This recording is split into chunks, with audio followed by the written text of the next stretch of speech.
মানে failure minister এটাক আমি বিচৰা নাই।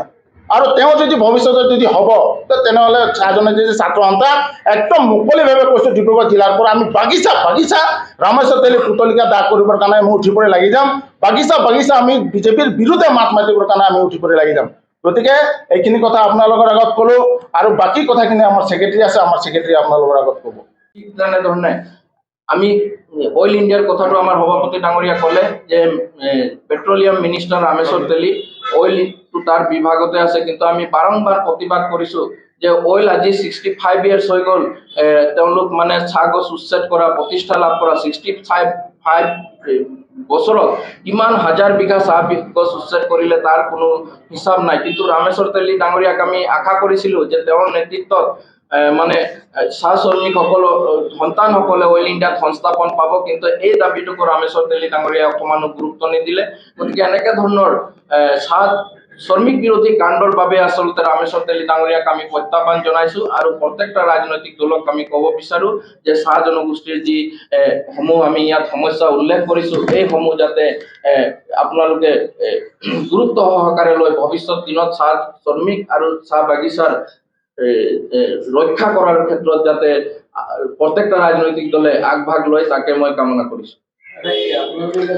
পদুত্তৰ যদি আমি ভোট প্ৰদানৰ যোগেদি যদি এই বিজেপিৰ প্ৰতাৰিত গভৰ্ণমেণ্টক আৰু ৰামেশ্বৰ তেলীৰ দৰে নেতাক যদি আমি প্ৰত্যাহ্বান নজনাওঁ তেতিয়াহ'লে কিন্তু ডিব্ৰুগড় জিলাৰ যিসমূহ বাগিচা আছে বাগিচাসমূহ খণ্ডকে কোটি কোটি টকাত তেওঁলোক বিক্ৰী কৰিব মালিকৰ লগত মিলি, এইটো একদম খাটাং। দ্বিতীয়তে এতিয়া আপুনি যদি চাই বকুল চাহ বাগিচাৰ প্ৰায় 500 বিঘা ভূমি আজি অবৈধ দখলৰ কবলত চাহ শ্ৰমিকৰ মানে গৃহ পৰ্যন্ত মাটি দালালে দখল কৰিছে। আমি কিমান মাত মাতিছোঁ, কিন্তু বিজেপি গভৰ্ণমেণ্টখন বকুল বাগানৰ যি ভূমি কেলেংকাৰী এই কেলেংকাৰী কিন্তু তেওঁলোক কেতিয়াও উচ্চ পৰ্যায়ৰ তদন্ত নকৰিলে। ঠিক তেনেধৰণে আপুনি যদি চাই এতিয়া বৰবৰুৱা গেছ কেকাৰ ওচৰত আপোনাৰ সুৰজ টি ষ্টেটৰ 64 বিঘা মাটি আজি মাটি দালালৰ কবলত, আনকি মাটি দালালে পলেণ্ডত যোৱা পইচাও তেওঁলোকে মানে কৌশলে জিলা কাৰ্যালয়ৰ পৰা পলাই নিছে। গতিকে এনেকে ধৰণৰ ঘটনা ডিব্ৰুগড় জিলাত চাহ শ্ৰমিকৰ ওপৰত মানে প্ৰতাৰণা কৰি মাটি দালাল মিনিষ্টাৰ আৰু বিজেপি গভৰ্ণমেণ্টে কিন্তু এই গোটেই জনগোষ্ঠীটোক প্ৰতাৰণা কৰি তেওঁলোক কিন্তু আৰোপপতি হৈছে। গতিকে বিজেপি গভৰ্ণমেণ্ট ৰামেশ্বৰ তেলী ডাঙৰীয়াৰ যি কৌশল আৰু বাগিচাৰ মালিকসকলৰ লগত বুজাবুজি কৰি যি মাটি বিক্ৰী কৰাৰ যি কৌশল এই কৌশলক আমি তীব্ৰভাৱে প্ৰত্যাহ্বান জনাইছোঁ।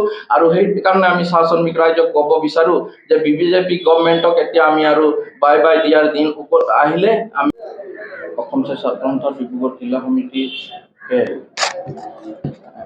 সমাগত লোকসভা নিৰ্বাচন আৰু এই লোকসভা নিৰ্বাচনত চাহ জনগোষ্ঠীৰ ৰাজনৈতিক যি অধিকাৰ এই অধিকাৰ যাতে কোনো খৰ্ব কৰিব নোৱাৰে আৰু সমান্তৰালকৈ বিজেপি চৰকাৰে চাহ শ্ৰমিকৰ ওপৰত কৰি অহা প্ৰতাৰণা বিষয়ে কিছু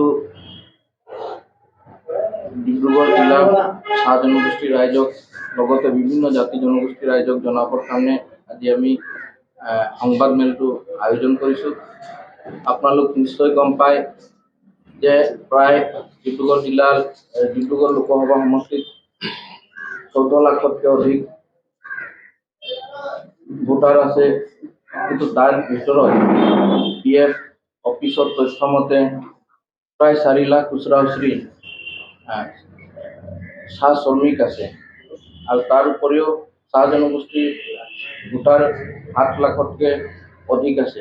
গতিকে জনসংখ্যা অনুপাতে চাহ জনগোষ্ঠীৰ যি ৰাজনৈতিক অধিকাৰ এই ৰাজনৈতিক অধিকাৰ যাতে প্ৰত্যেকটো ৰাজনৈতিক দল কংগ্ৰেছে হওক বা বিজেপিয়ে হওক বা আম আদমি পাৰ্টিয়ে হওক বা AJP-য়ে হওক বা অসম গণ পৰিষদে হওক সকলো ৰাষ্ট্ৰীয় আৰু ৰাজনৈতিক দলক আমি আজি দাবী উত্থাপন কৰাৰ বাবে এই সংবাদমেল আমি আয়োজন কৰিছোঁ। আৰু লগতে বিগত 10টা বছৰে বিজেপিৰ যিগৰাকী ডিব্ৰুগড়ৰ সাংসদ তেখেতে চাহ জনগোষ্ঠীৰ লগতে ডিব্ৰুগড় লোকসভা সমষ্টিক যিখিনি প্ৰতিশ্ৰুতি দিছিলে আমি আশা কৰিছিলোঁ যে তেখেতৰ নেতৃত্বত ডিব্ৰুগড়ৰ সকলো শ্ৰেণীৰ ৰাইজৰ যিসকল সৰ্বহাৰা ৰাইজ আছে যিসকল শিক্ষিত বঞ্চিত ৰাইজ আছে তেওঁলোকৰ উন্নয়ন হ'ব। কিন্তু আমি দেখা পালোঁ যে এই সাংসদগৰাকীৰ দুৰ্বল ভূমিকাৰ বাবে, সদনত মাত মাতিব নোৱাৰাৰ বাবে চাহ জনগোষ্ঠীৰ লগতে ডিব্ৰুগড় লোকসভা সমষ্টিৰ সকলো জাতি জনগোষ্ঠীৰ যি ন্যায্য অধিকাৰ, এই ন্যায্য অধিকাৰ সাংসদত তেওঁ মানে ৰূপায়ণ কৰাব পৰা নাই। গতিকে এই দিশবিলাকৰ ওপৰতে আমি আজি সংবাদমেল আয়োজন কৰিছোঁ। আমাৰ মাজত ডিব্ৰুগড় জিলা ছাত্ৰ সন্থাৰ সভাপতি বিমল বাগ ডাঙৰীয়া আছে, লগতে উপসভাপতি সঞ্জয় কুৰ্মী ডাঙৰীয়া আছে, অমন ভূমিৰ ডাঙৰীয়া আছে, মুখ্য সাংগঠনিক সম্পাদক ক্ৰীড়া সম্পাদক সোণু। সেইধৰণে বিজেপি গভৰ্ণমেণ্টে চাহ জনগোষ্ঠীক যিবিলাক প্ৰতিশ্ৰুতি দিছিলে, তেওঁলোকৰ প্ৰথম প্ৰতিশ্ৰুতি আছিলে যে জনজাতিকৰণ, 6 জনগোষ্ঠীৰ জনজাতিকৰণ। দ্বিতীয় প্ৰতিশ্ৰুতি আছিলে যে চাহ শ্ৰমিকৰ দৈনিক মজুৰি 351 টকালৈ বৃদ্ধি। এতিয়া ডিব্ৰুগড় যিজন সাংসদ তেওঁ কেন্দ্ৰীয় মন্ত্ৰী, তেওঁ কেন্দ্ৰীয় মন্ত্ৰীয়ে আজিলৈকে চাহ শ্ৰমিকৰ যিটো ভাৰত চৰকাৰৰ আইন অনুযায়ী পাব লাগে, নিম্নতম মজুৰি আইনত যিটো হাজিৰা পাব লাগে, সেই হাজিৰা কিন্তু আজিৰ তাৰিখত তেওঁ ফিক্স কৰিব নোৱাৰিলে। তাৰ সলনি অসম বিজেপি গভৰ্ণমেণ্টে তাৎক্ষণিকভাৱে কেতিয়াবা 50 টকা, কেতিয়াবা 20 টকা, কেতিয়াবা 30 টকা এই হাজিৰা বৃদ্ধি কৰি আচলতে নিম্নতম যি মজুৰি আইন, এই মজুৰি আইনটোক বিজেপি গভৰ্ণমেণ্ট আৰু ৰামেশ্বৰ তেলীয়ে কিন্তু ভৰিৰে তেওঁলোক মোহাৰি দিলে। গতিকে চাহ শ্ৰমিকৰ যিখিনি আশা আছিলে যে বিজেপি চৰকাৰ আহিব, আমাৰ নিম্নতম মজুৰি আইন বাগিচাসমূহত লাগু হ'ব, এই ক্ষেত্ৰত কিন্তু ৰামেশ্বৰ তেলী সম্পূৰ্ণৰূপে ফেলাৰ হ'ল আৰু বিজেপি গভৰ্ণমেণ্ট ফেলাৰ হ'ল। দ্বিতীয়তে জনজাতিকৰণৰ ওপৰত যি টোপ দি আছে, এই টোপ কিন্তু ৰামেশ্বৰ তেলীৰ লগতে বিজেপি গভৰ্ণমেণ্টক আমি ক'ব বিচাৰোঁ যে আপোনালোকে ইমান দিন পাৰ কৰিলে আৰু অনাগত দিনত যদি এই ধৰণৰ টোপ দি গোটেই 6 জনগোষ্ঠীৰ লগত যদি হেতালি খেলাৰ পৰিৱেশ ৰচনা কৰে, তেন্তে ইয়াৰ পৰিণাম এদিন এদিন ভয়ংকৰ হ'ব আৰু বিজেপি চৰকাৰে 2024 লোকসভা নিৰ্বাচনত কিন্তু ভুগিব লাগিব। আৰু দ্বিতীয়তে ক'ব বিচাৰোঁ, আজি লেবাৰ এক্ট আজি বাগিচাত, আজি আপোনালোকে দেখিছে যে ডিব্ৰুগড়ত জিলাত মানে শ বাগিচা আছে। শ বাগিচাৰ ভিতৰত বাগিচাৰ মালিকে আজি বহু বাগানত তেওঁলোকে PF দিব পৰা নাই। PF নোপোৱাৰ খাতিৰত আজি আপুনি যদি চাই Kamini tea estate, Balijan tea estate, Bokel tea estate, Ita tea estate, এনেকৈ ধৰণৰ প্ৰায়বিলাক বাগানত শ্ৰমিক মানে মৃত্যু হোৱাৰ পাছতো আজিও শ শ্ৰমিকে কিন্তু তেওঁলোকৰ যি ন্যায্য অধিকাৰ নোপোৱাকৈ মৰি গ'ল। কিন্তু আজিৰ তাৰিখত ৰামেশ্বৰ তেলী কেন্দ্ৰীয় মন্ত্ৰী থকাৰ অৱস্থাতো যিসমূহ মৃত শ্ৰমিকে PF পাব লাগিছিলে, তেওঁলোকৰ পৰিয়াল কিন্তু আজিলৈকে PF নেপালে। দ্বিতীয়তে খণ্ডকৈ বাগিচা বিক্ৰী। ৰামেশ্বৰ তেলীৰ গৃহ ঘৰ ওচৰতে এটা বিজুলীবাৰী বাগিচা, বালমোহন আগৰৱালাৰ মালিকাধীন বিজুলীবাৰী বাগিচা, দুলীয়াজান চহৰত কথাকে বাগিচাৰ মাটি চাহ গছ কাটি মানে মাটি দালালে আৰু মালিকে মিলি কথাকে কোটি টকাত বাগিচাৰ মাটি বিক্ৰী কৰি আছে। ঠিক তেনেধৰণে আমাৰ ডিব্ৰুগড় চহৰৰ এই বাগানখনতো তেনেকে ধৰণে খণ্ড কৰি বাগিচাৰ মাটি বিক্ৰী হৈ আছে। দ্বিতীয়তে হাতীগড় চাহ বাগিচাটো খণ্ডকে যিগৰাকী স্বত্বাধিকাৰ অলপ চৌখানীয়ে খণ্ডকে মানে বাগিচাৰ মাটি বিক্ৰী কৰি আছে। তাৰ সমান্তৰালকৈ কিন্তু বাগিচাৰ শ্ৰমিকক তেওঁলোক মানে ৰেচনটো দিয়াই নাই, সময়মতে হাজিৰাও দিব পৰা নাই। ঠিক তেনেধৰণে ঘগ্ৰাজান বাগান, বিকাশ চৌকানীৰ যিটো মালিকনাধীন ঘগ্ৰাজান টি ষ্টেটো আজিৰ তাৰিখত বিঘা খণ্ডকে তেওঁলোকে মানে বাগিচাৰ মাটি বিক্ৰী কৰি কিনে এই ৰামেশ্বৰ তেলীৰ নেতৃত্বত আৰু বিজেপি চৰকাৰৰ নেতৃত্বত চাহ শ্ৰমিকৰে কৃষিভূমি বিক্ৰী কৰি জীৱন আৰু জীৱিকা থৰা বাগিচাৰ মাটি গছ কাটি খণ্ডকে বিক্ৰী কৰি কিন্তু তেওঁলোকে শ্ৰমিকৰ বিৰুদ্ধে কাম কৰিছে। আৰু এই ক্ষেত্ৰত প্ৰধান জগৰীয়া ৰামেশ্বৰ তেলী ডাঙৰীয়া, তেওঁৰ এটা চাউণ্ড নাই। আমাৰ কিমান স্মাৰক পত্ৰ আছে যে কোনো এটা বাগানত মানে যেতিয়াই এই ধৰণৰ ঘটনাবিলাক হয় আমি স্মাৰক পত্ৰ দিওঁ, কিন্তু আমাৰ স্মাৰক পত্ৰৰ কোনো ভেলু নাথাকে আৰু তেওঁলোকে মানে লুটি পুটি খাই এই গোটেই ডিব্ৰুগড় জিলা সমিতিৰ উদ্যোগত আজিৰ এই সাহিত্য সভাৰ কাৰ্যালয়ত আজি আমি সংবাদমেল পাতিবৰ কাৰণে আমি বাধ্য হৈছোঁ।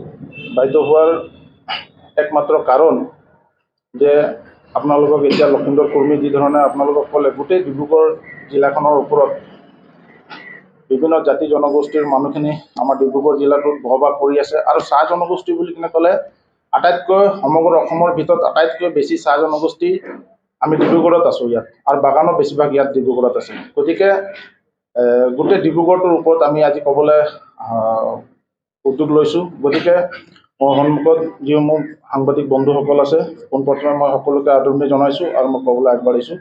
এটা হ'ল যে প্ৰায় 10টা বছৰৰ আগতে বিজেপি গভৰ্ণমেণ্ট ফৰ্ম নোহোৱাৰ আগতে কংগ্ৰেছ চৰকাৰ আছিলে, তাৰপিছত বিজেপি গভৰ্ণমেণ্ট আহিলে। বিজেপি গভৰ্ণমেণ্ট অহাৰ পাছত বিভিন্ন ধৰণৰ তেওঁলোকে চাহ জনগোষ্ঠীকে ধৰি বিভিন্ন জাতি জনগোষ্ঠীক মানে তেওঁলোকে বিভিন্ন ধৰণৰ টোপ দিছিলে, বিভিন্ন ধৰণৰ তেওঁলোকে আঁচনি ঘোষণা কৰিছিলে তেওঁলোকে চৰকাৰত অহাৰ পূৰ্বে। গতিকে তেওঁলোকে যেতিয়া আহিলে তেতিয়া সকলোৱে দেখিলে বিভিন্ন জাতি জনগোষ্ঠী ইয়াত এই বিজেপি গভৰ্ণমেণ্টৰ পৰা কি ধৰণে সা সুবিধা লাভ কৰিবলৈ সক্ষম হৈছে, বিভিন্ন জাতি জনগোষ্ঠী ইয়াত দেখিলে। গতিকে ঠিক তেনেধৰণে আমিও চাহ জনগোষ্ঠী হিচাপে যিহেতু ডিব্ৰুগড় জিলাখনত বসবাস কৰি আছোঁ, আৰু আমিও দেখিছোঁ যে 10টা বছৰ এই বিজেপি চৰকাৰখনে কি কি সা সুবিধা চাহ জনগোষ্ঠীকে ধৰি বিভিন্ন জাতি জনগোষ্ঠীক মানে প্ৰদান কৰিলে। গতিকে আমি যিহেতু চাহ জনগোষ্ঠীৰ পৰা বিলং কৰোঁ, আৰু চাহ জনগোষ্ঠীৰ জ্বলন্ত সমস্যাৰ ওপৰত আমি বিগত সময়ৰ পৰা বৰ্তমানলৈকে আমি বিভিন্ন ৰকমৰ মানে কাৰ্যসূচীৰ যোগেদি আমি উত্থাপন কৰিছোঁ। কিন্তু এই গভৰ্ণমেণ্টটোৱে যি ধৰণে মানে আমাক গুৰুত্ব দিব লাগিছিলে সেই ধৰণে বৰ্তমানলৈকে আমি গুৰুত্ব পোৱা নাই। আপোনালোকে দেখিছে জন্মলগ্নৰ পৰা আমি চাহ জনজাতি ছাত্ৰ সন্থা জনজাতিকৰণৰ ওপৰত আমি মাত মাতি আছোঁ, বৰ্তমানলৈকে কোনো ধৰণৰ সঁহাৰি পোৱা নাই। আমি মাটি পট্টাৰ ওপৰত আমি মাত মাতি আছোঁ, আৰম্ভণিৰ পৰা বৰ্তমানলৈকে কোনো ধৰণৰ আমি সঁহাৰি পোৱা নাই।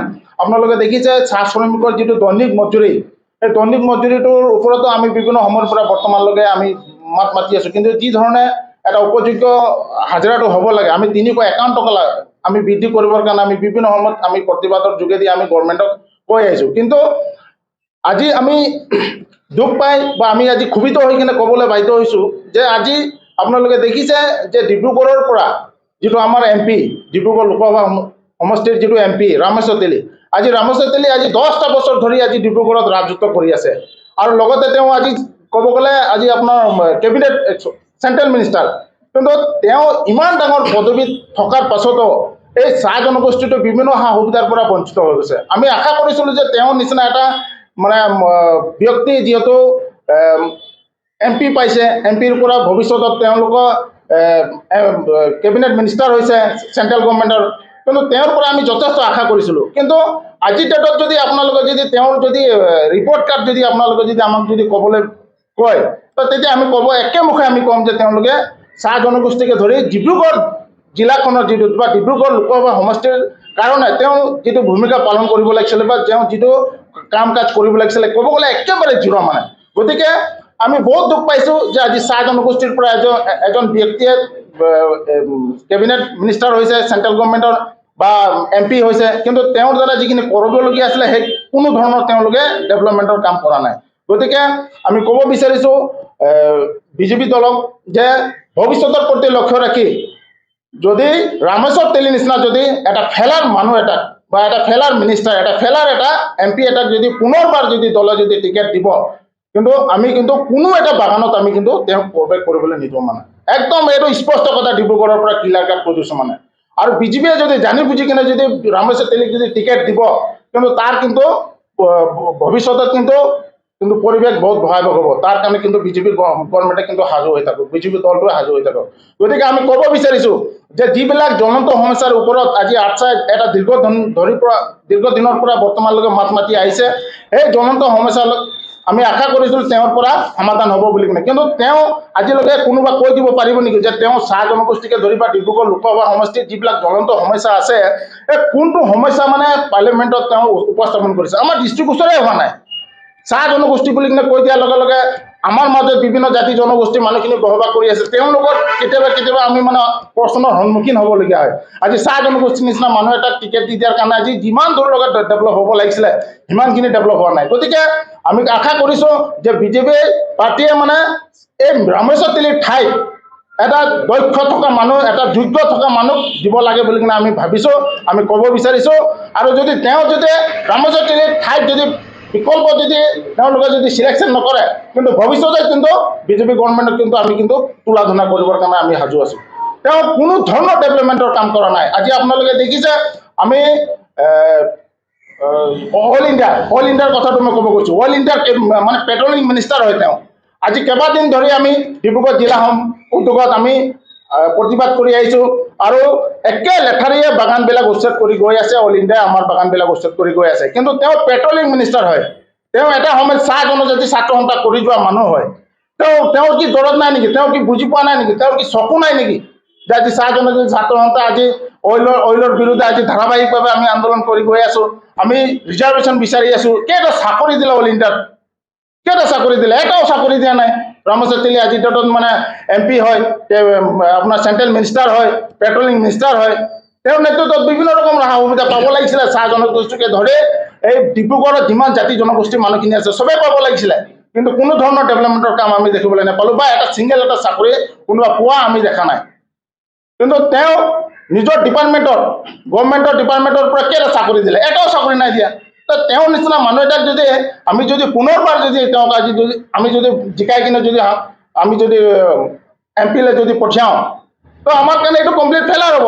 গতিকে আমি বিজেপি দলটোক আমি ক'ব বিচাৰিছোঁ যে তেওঁৰ নিচিনা ব্যক্তিক আমাক নালাগে। যিমান দিন তেওঁ 10টা বছৰ কি কৰিলে কি নাই আমি একোৱে গম নাপাওঁ। আমি এইটোও জানো যে তেওঁ MP ফাণ্ডৰ যিবিলাক পইচা আহে, তেওঁৰ ইমানটো কেপাচিটি নাই যে তেওঁৰ MP ফাণ্ডৰ যিখিনি পইচা আছে সেই পইচাটো এটা জনগোষ্ঠীটোৰ কাৰণে প্ৰপাৰ ইউটিলাইজ কৰিবৰ কাৰণে তাৰ আজিৰ ডেটত মানে কোনো ধৰণৰ এজেণ্ডা নাই আৰু সময়ো নাই। মানে তেওঁতো চেণ্ট্ৰেল মিনিষ্টাৰ হৈ গৈছে, তেওঁ বিদেশত ঘূৰি ফুৰি থাকে, য'ত ত'ত ঘূৰি ফুৰি থাকে। নিজৰ সমষ্টিটোত কি হৈ আছে কি না তেওঁৰ ওচৰত একো